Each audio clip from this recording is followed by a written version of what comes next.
ফুরিয়ে যাবার আগে আমায় কুড়িয়ে নিও, বেঁচে যাওয়া ভালোবাসা আমার জন্যে রেখে দিও।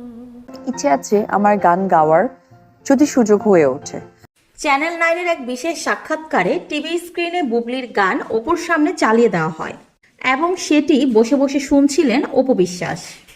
অপুর কাছে প্রশ্ন রাখা হয়, বুবলি এত ভালো গান গাইতে পারে, আপনার কি এমন দক্ষতা আছে নাকি? হ্যাঁ, আমার কাছে অফার এসেছে, কিন্তু যারা অ্যাকচুয়ালি গান গায় বা যে নায়িকাদেরকে আমরা দেখেছি, এটা না, গান গাওয়াটা না আসলে ভালো লাগার বিষয়।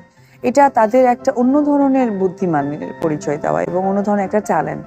সো এটা আমার মাঝে নাই। শাকিব খান বুবলিকে বিয়ে করে আপনাকে ঠকিয়েছিল, সেই শাকিব খানকে আবারও ক্ষমা করে সংসার করছেন। আপনার কি মনে হচ্ছে না আপনি আবারও ঠকতে পারেন?